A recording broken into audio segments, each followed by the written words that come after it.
উজানের ঢল আর ভারী বর্ষণে নীলফামারীর ডিমলার বুড়িতিস্তা নদীর বাঁধ ভেঙে একটি ইউনিয়নে 2 গ্রাম প্লাবিত হয়ে পানিবন্দী হয়ে পড়েছে 200 শতাধিক পরিবার। এছাড়াও পানিতে নিমজ্জিত হয়েছে সহস্রাধিক বিঘা আবাদি জমি।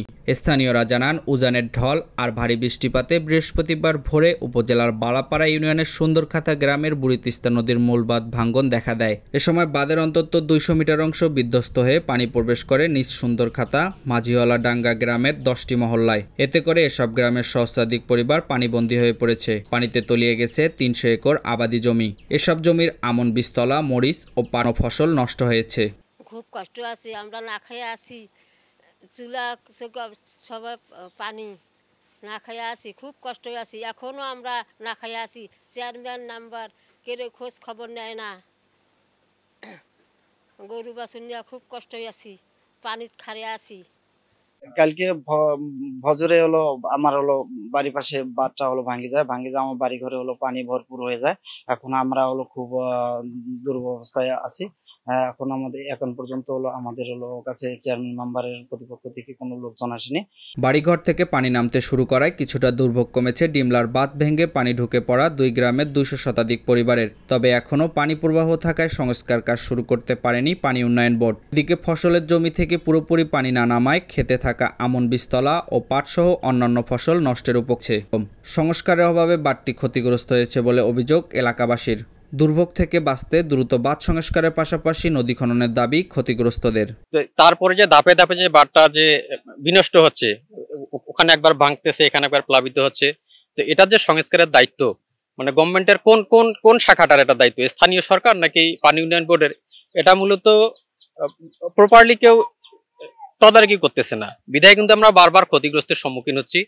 এইখানে গত ভোর রাতে এখানে প্লাবিত হওয়ার কারণে সবচেয়ে যে বড় সমস্যা হচ্ছে, সামনে আমন মৌসুম আসতেছে, আমনের পুরো বীজতলা নষ্ট হয়ে গেছে।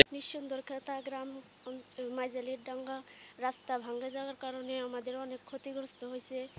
গরু ছাগল হাঁস মুরগি এগুলো নিয়ে আমাদের অনেক সমস্যা হয়েছে।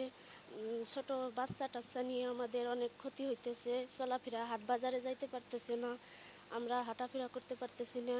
আমাদের চুলায় অনেক পানি উঠছে, রান্না বান্না করতে পারতেছি না। এগুলোই আমাদের সমস্যা দেখা দিচ্ছে। বুঝতে পারা যায় না যে এটা বুড়িতিস্তা নদী না, এইটা বুড়িতিস্তা নদী, ওটা বুঝতে নদী গর্ভে সব সমান একাকার হয়ে গেছে, যার জন্য বিভিন্ন প্লাবন বর্ষা তো শুরু হয়নি এখনো, তাতে এই বাঁধ ভেঙে গিয়েছে। এখন এই বাঁধটা সংস্কার না করলে এলাকার বিভিন্ন মানুষের প্রায় 200 পরিবারের, এখানে একটা প্রাইমারি স্কুল আছে, গরু বাছুর এবং অনেক বীজ নষ্ট হয়ে যাচ্ছে।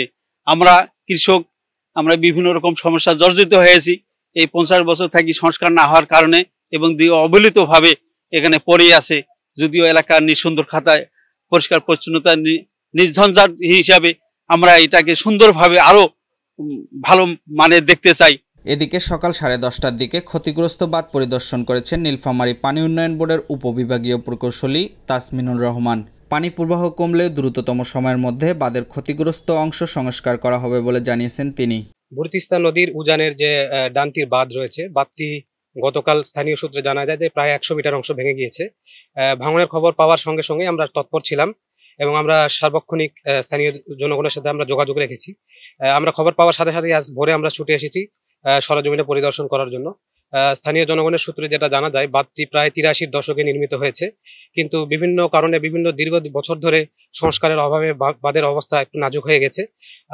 আমরা আশা করব যে অতি দ্রুত এবং সামনেই অদূর ভবিষ্যতে আমরা টেকসই প্রকল্প গ্রহণের মাধ্যমে নদী খনন এবং বাঁধ পুনরাকৃতিকরণের মাধ্যমে যাতে বাঁধটি আরো টেকসই করা যায় সে ব্যাপারে আমাদের পদক্ষেপ থাকবে, এবং যে অংশটি ইতিমধ্যে ভেঙে গিয়েছে সে বিষয়টি আমরা সজাগ দৃষ্টি রাখছি, যাতে এমার্জেন্সি কাজ করে জায়গাটি যাতে অতি দ্রুত মেরামত করা যায় সে ব্যাপারে আমরা ব্যবস্থা গ্রহণ করব। এ ব্যাপারে আমাদের ঊর্ধ্বতন মহলে কথা হয়েছে, আমরা সকলের সহযোগিতা চাচ্ছি।